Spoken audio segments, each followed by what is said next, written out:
Below how many times a night you need to get up to urinate, your participation motivates us to keep researching and bringing information that truly makes a difference in thousands of lives. Many people don't understand that waking up multiple times to urinate at night, medically called nocturia, isn't just a natural inconvenience of aging. It's a sign that something in your routine is out of balance, and this imbalance can have much more serious consequences than you imagine. Medical research shows that fragmented sleep caused by nocturia is directly linked to an increased risk of nighttime falls, cardiovascular problems, cognitive decline, and even depression in older adults. When you're forced to get up multiple times a night, your body never reaches the deeper stages of sleep, especially REM sleep, which is when memory consolidation and cellular repair happen. This means that besides waking up tired, you're depriving your body of the healing and regeneration processes that occur during deep sleep. Over time, this chronic deprivation can accelerate aging, weaken your immune system, and decrease your ability to concentrate and make decisions. But here's the good news that will change your perspective. In most cases, nocturia in older adults isn't caused by complex medical problems, but by specific habits that can be easily corrected. Through decades of research in sleep medicine and geriatric urology, we've identified 5 behaviors that, when eliminated, can drastically reduce or even completely eliminate the need to wake up to urinate at night. Each strategy I'm about to share is based on solid scientific evidence and has been tested by thousands of people with extraordinary results. Before we dive in, if you're excited to learn more about how to live a healthier life, please go ahead and hit that like button right now. It really helps the channel grow. Also, if you haven't already, subscribe and turn on notifications so you don't miss out on our future videos. And while you're at it, let me know in the comments where you're watching from. I love hearing from all of you around the world. Let's get started. Habit 1. Drinking liquids in the 3 hours before bed. You might think this is obvious, but the truth is far more complex and surprising. Most people make the mistake of restricting only water before bed, but continue consuming foods and drinks that contain hidden liquids, which are even more problematic for nighttime sleep. What happens in your body is fascinating. When you consume liquids in the 3 hours before bed, your kidneys continue processing these fluids exactly when they should be slowing down urine production. Also, many older adults don't realize that soups, fruits with high water content like watermelon and melon, hot beverages like teas, and even some medications contain significant amounts of liquids that accumulate in the bladder overnight. Consider the inspiring story of Margaret, a 72-year-old from Phoenix, Arizona, who for years woke up 4 to 5 times a night to urinate. She had tried everything, reducing water, taking medication, even considering surgery. Margaret told me, "I was desperate, my sleep was destroyed, and I felt like a prisoner of my own bladder." That's when she discovered that her cup of chamomile tea before bed and her bowl of soup at dinner were contributing much more to the problem than she imagined.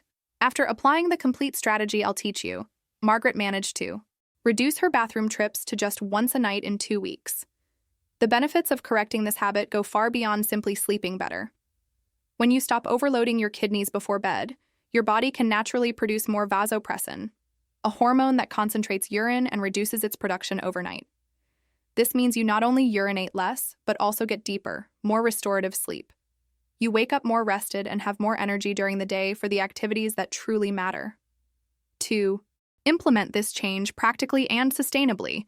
Set a liquid curfew 3 hours before your usual bedtime. If you typically go to sleep at 9 p.m., stop consuming any type of liquid by 6 p.m. This includes water, teas, coffee, juices, soups, high liquid fruits, and even popsicles. For people with reduced mobility, prepare a small amount of water beside the bed only for emergencies or to take essential medications. If you have diabetes or take medications that cause thirst, talk to your doctor about alternatives and ways to adjust your hydration routine to concentrate liquid intake in the first hours of the day. Margaret told me months later, "I can't believe something so simple changed my life so much. I sleep like I did when I was 50, and my energy during the day has tripled. My grandchildren are amazed by my energy." Have you ever considered that your evening tea or soup might be contributing to nighttime urination? Share in the comments what liquids you typically consume. Before bed. Habit 2. Dining too late and consuming diuretic foods. This is a mistake that 85% of older adults make without realizing they're sabotaging their own sleep. The timing of your meals and the specific types of foods you eat in the afternoon and evening have a direct and powerful impact on how often you need to urinate overnight. When you eat dinner too close to bedtime, especially if the meal contains foods with natural diuretic properties, you're essentially programming your bladder to fill up during the night.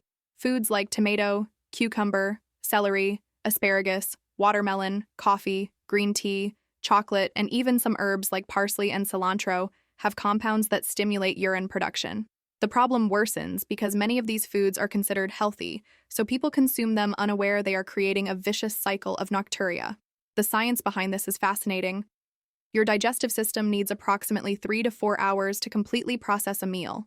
During this process, especially when you're lying down, digestion slows, and diuretic compounds from foods circulate longer in your system, prolonging their effect on the kidneys. Additionally, high-sodium foods, which many older adults consume excessively, cause the body to retain water during the day and release it precisely when you should be sleeping. Let me tell you the transformative story of Robert, a 68-year-old retiree from Tampa, Florida, who was a true night owl when it came to eating. Robert had a habit of having dinner at 8:30 p.m. and often a snack at 9:30 p.m., always including fresh tomatoes, cucumbers, and green tea to aid digestion. He confessed to me, "I woke up religiously at 1 a.m., 3:30 a.m., and 5:30 a.m. to urinate. I thought it was just age, but I was feeling like a zombie during the day." After adjusting his dinner time to 6:30 p.m. and eliminating diuretic foods after 4 p.m., Robert experienced a radical change in just 10 days. He started waking up only once a night, and after 3 weeks he could sleep 6 continuous hours without interruptions. The benefits of this change are profound and multifaceted. When you synchronize your meals with your body's natural rhythm, you not only reduce nocturia but also significantly improve digestion quality, reduce gastroesophageal reflux, which can disturb sleep, and allow your metabolism to function more efficiently during the night. Many people also report a reduction in morning swelling and a feeling of greater lightness and energy upon waking. To implement this strategy practically, make it a rule to have dinner at least 4 hours before bed, ideally between 5:30 p.m. and 6:30 p.m. Create a list of sleep-friendly foods and another of nighttime enemies. Friends include lean meats, rice, sweet potatoes, bananas, oats, and vegetables like broccoli and carrots. Enemies are all the diuretic foods I mentioned earlier, plus alcoholic beverages, which initially can make you sleepy but later cause frequent awakenings. If you have time restrictions or take medications that need to be ingested with food, talk to your doctor about how to adjust your routine without compromising your treatment. Robert recently told me, "I've totally changed my relationship with food and sleep. Now I eat dinner like a king at 6 p.m. and sleep like a baby. My wife is impressed, and I feel 10 years younger." Do you usually eat dinner late? What are some of your typical evening meals? Let me know in the comments. Habit 3. Using the bathroom. Just in case before bed. This habit might seem like a smart strategy, but it's actually one of the most dangerous traps that keeps older adults stuck in the nocturia cycle. When you use the bathroom as a precaution before bed, even when you don't feel a real urge, you're training your bladder to function at smaller volumes and creating a pattern that perpetuates throughout the night.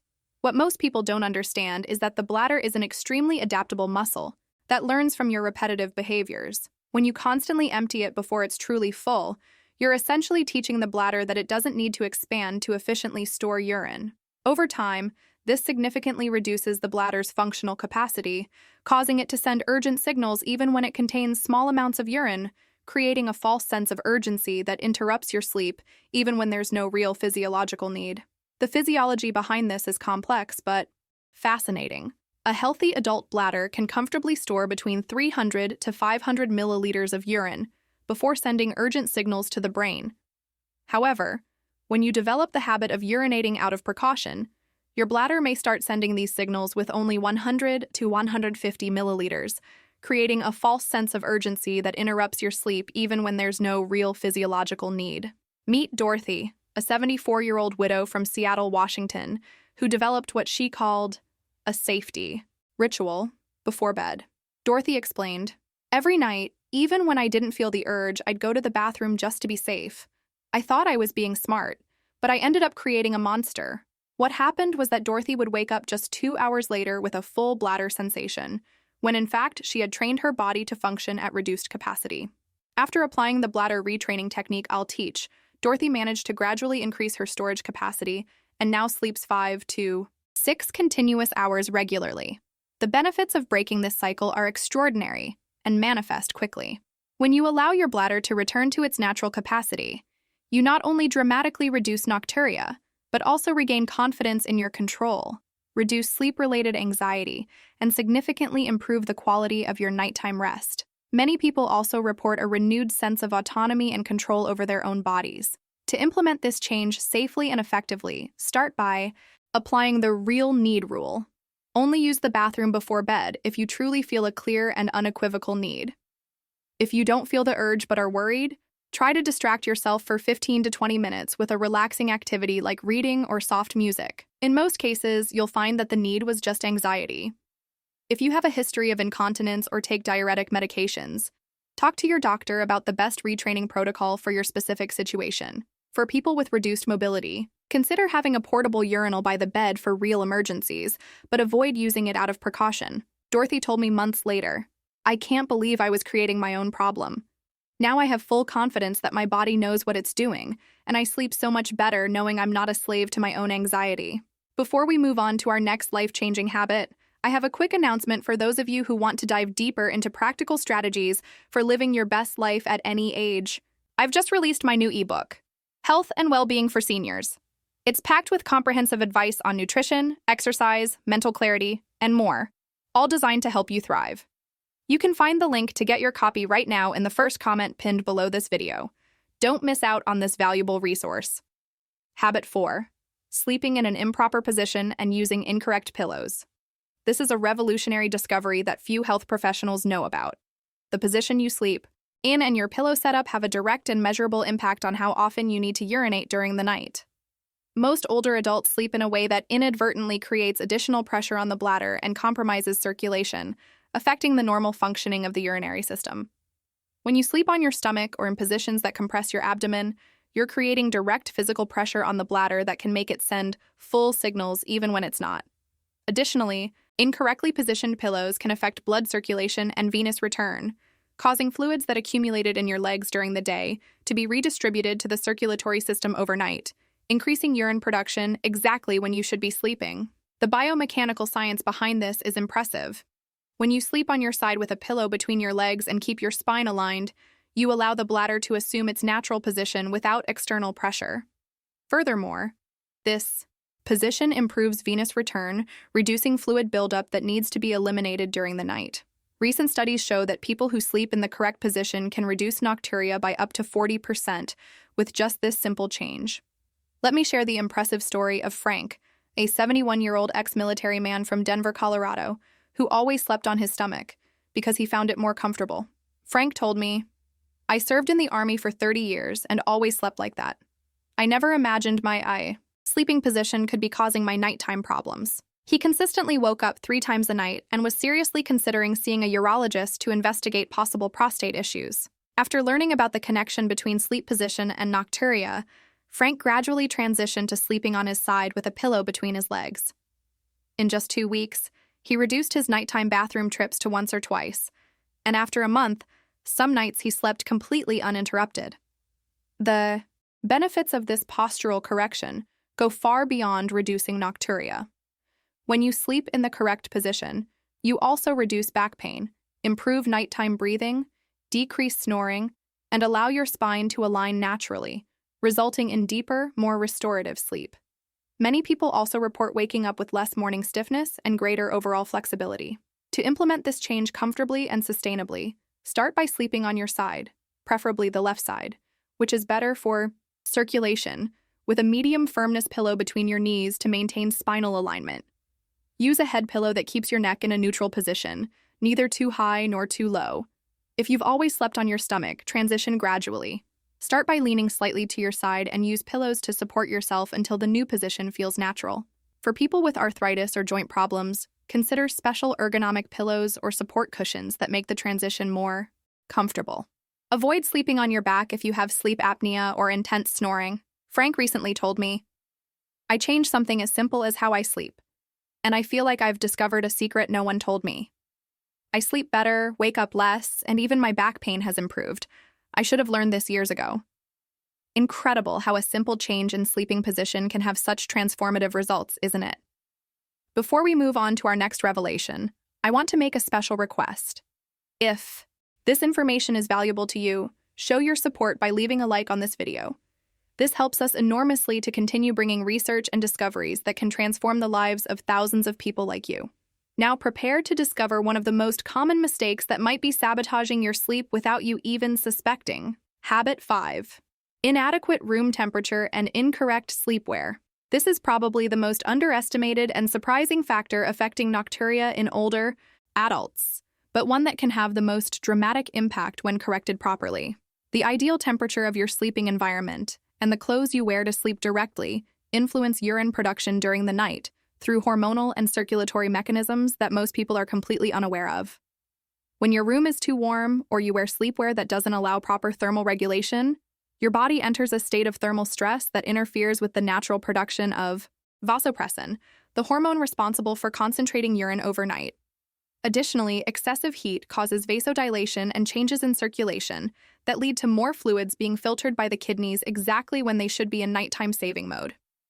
The physiology behind this discovery is fascinating.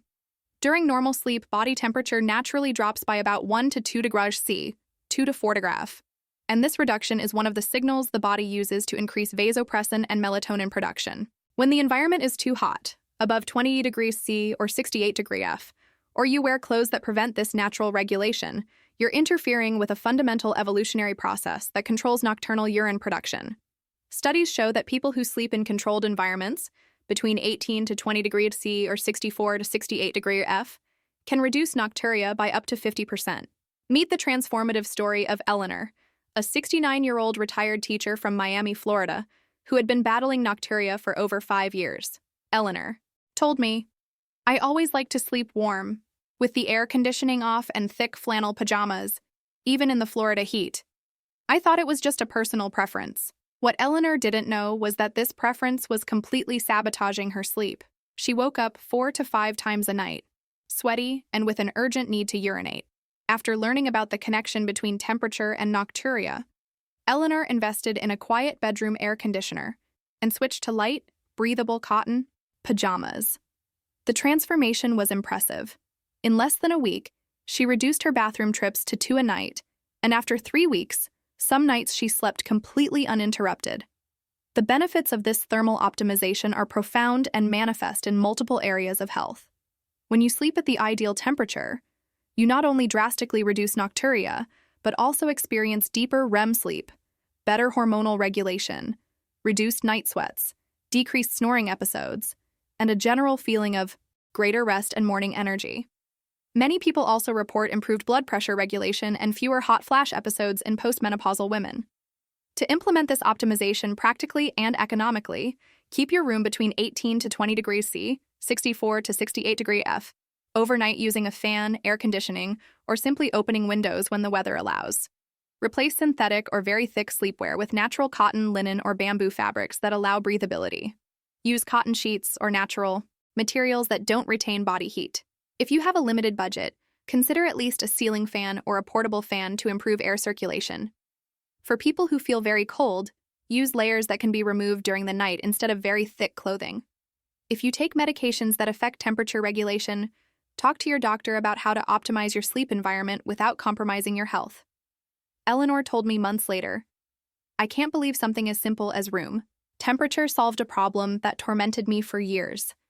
Now I sleep like an angel, wake up rested, and feel younger and more energetic than I have in decades. My quality of life has completely changed." This strategy was truly transformative, wasn't it? Tell me in the comments, did you know about this connection between temperature and sleep? Has anyone in your family experienced a similar nocturia situation? I love reading every shared experience and always respond personally to your stories. Now that you've discovered the 5 habits that might be sabotaging your nights, let's talk about how to implement all these changes practically and sustainably. When implemented together, these changes not only dramatically reduce nocturia, but restore confidence in your ability to have complete nights of restorative sleep and days full of energy and vitality. The most extraordinary thing about these discoveries is that they put control completely in your hands. You don't need expensive medications, invasive procedures, or special equipment. You just need the willingness to make smart adjustments to habits you might not even have known were causing the problem. Remember, your body has an incredible ability to adapt and heal. When you provide the right conditions, it's never too late to start sleeping better and waking up more rested. And these strategies can start working for you as early as the first night you implement them. I sincerely hope these discoveries transform your life or the life of someone you deeply love. If you watched until here, it's because you truly value your health and well-being, and that fills me with joy and hope to continue providing scientifically proven information that can change your reality. Don't forget to subscribe to the channel and activate the notification bell so you'll always be the first to discover strategies that can make all the difference. Remember, it's never too late to start living better. Until our next encounter, take care with kindness and wisdom.